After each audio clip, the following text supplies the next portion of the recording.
Stefna. I'm honored to be here with my dear friend Don Bryant and all of you wonderful, wonderful people.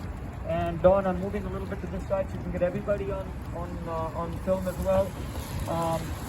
I'm honored to be here for several reasons. Number one, I'm an immigrant. And number two, I have kids who are in high school right now. Number three, I represent immigrants every day and their families. And number four, I can tell you myself how horrible I felt when my own two younger children were taken away by a family member and I lost them for 5 days and had no idea where they were. And that was 5 days of hell. And I'm going to ask you all to think back to a time when you may have been at a shopping mall or at a playground or at a fair and you may have lost track of your own children. And the horror that you felt, the terror that you felt, even if it was for just 5 minutes, the terror that you felt can never be felt in that way by anything else when we lose a child. And I want to put ourselves into the position of those parents and those children who are out there today, 545 of them that we know of, who don't know where mommy and daddy went.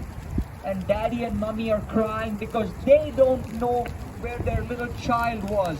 Babies, children, they don't even speak English and they're gone. And here's what's horrible. Who took them? Not some guy in a van looking for a puppy, not some deranged guy giving out candy. They were taken away by our government, by this government that's represented partly by Immigration and Customs Enforcement right here behind us.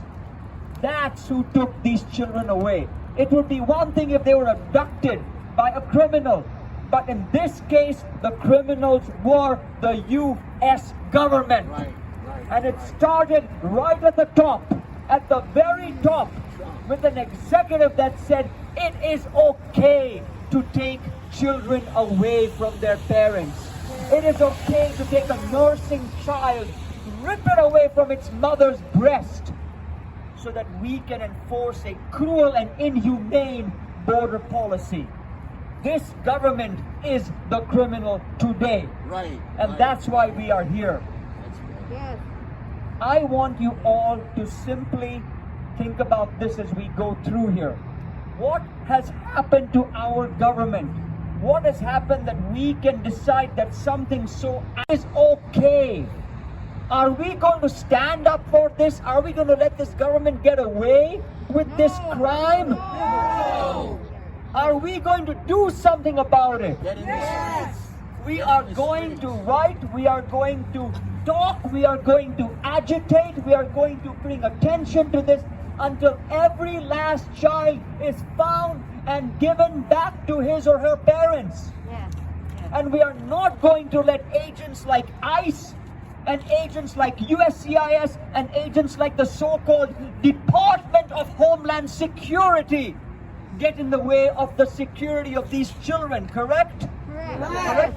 We are supposedly governed by a nation of so-called family values politicians, correct? Yes. Where are the family values today?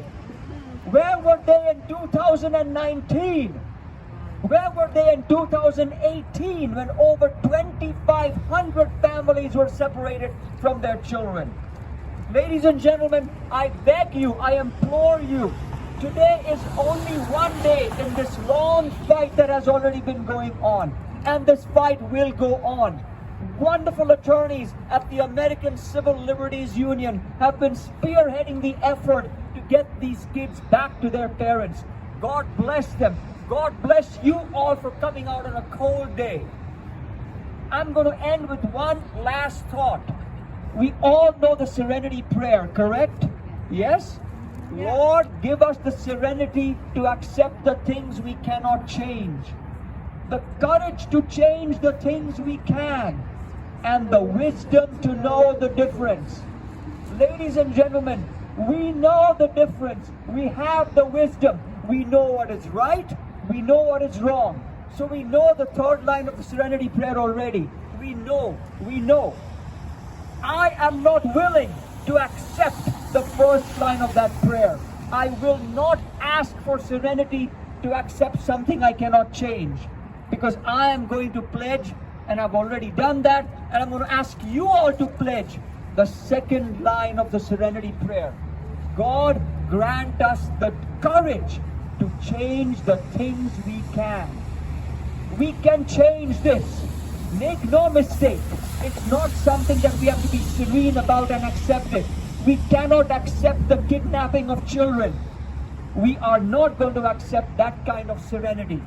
But we are going to implore God to give us the courage to do line 2 of the serenity prayer. God, grant us the courage to change the things we can.